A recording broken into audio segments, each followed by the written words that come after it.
This comment says, "It seems like there are so many stressed and anxious dogs nowadays. I have two myself. Has this always been the case and we're just more aware of it now, or has something changed?" This is a great question, and I think there are a lot of different factors that are coming together to create what, at least anecdotally, seems like an increase in behavior challenges in dogs.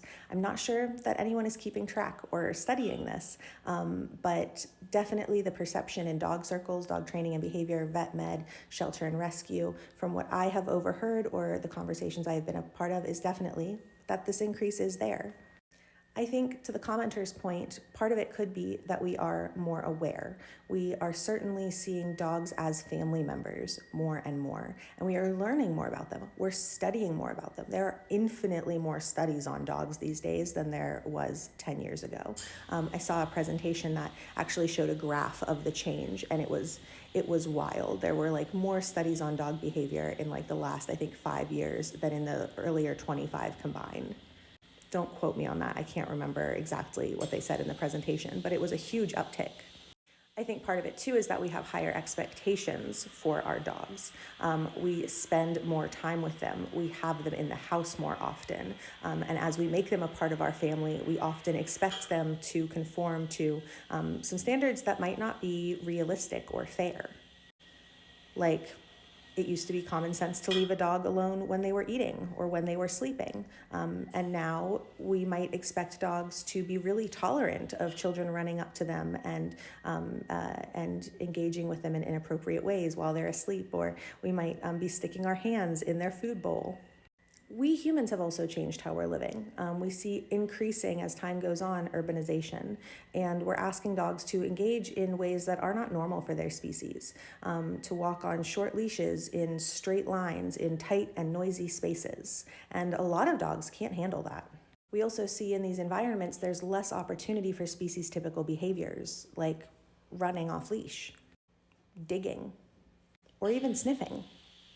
Our environment is no longer as conducive to dogs running around and getting those species-typical needs met, those physical needs met, those mental needs met.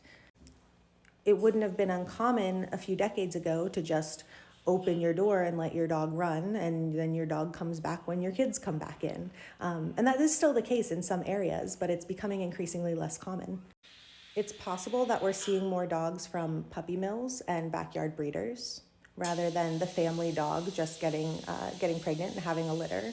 Part of that can also be tied to the spay-neuter movement, interestingly, because the responsible thing to do is to spay and neuter your nice family dog, which means they're not reproducing.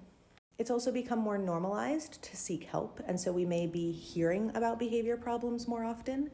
There may be more resources available for people to address behavior concerns, where maybe in the past they would have been ignored, or perhaps other options would have been taken depending on the behavior. We're seeing longer lifespans in dogs, and so we may see things like cognitive changes or more complex medical needs or pain that perhaps previously dogs may not have lived long enough to see.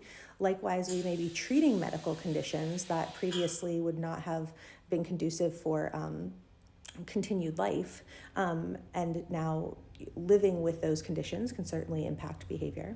There may be increased interest in specific breeds, maybe breeds that have higher needs than the family pet did before, and some of those pets may struggle to have their needs met, again, for a myriad of reasons, including how our world is evolving. I think part of the higher expectations we put on dogs are also that they belong to the public, and that you can just like walk up and touch someone's dog and expect them to be okay with that, which can be overwhelming or really terrifying for a lot of dogs.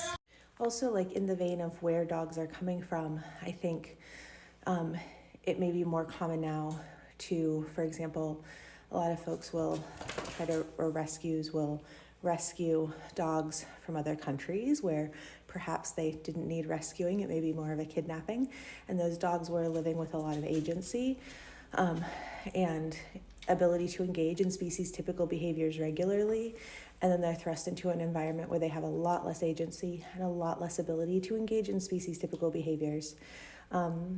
We also see a lot more transportation of dogs from down south to up north.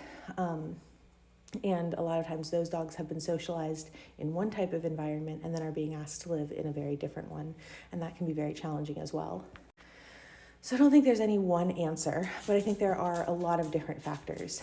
And again, I don't know, last time I looked into this, no one was studying it.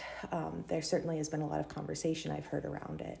So I'd be very interested to know what other factors you guys think might be contributing to at least the perception that there are more behavior concerns these days. And just so you know, you can now find us on Patreon. All of our videos are public access, and we do have paid tiers if your financial needs are met.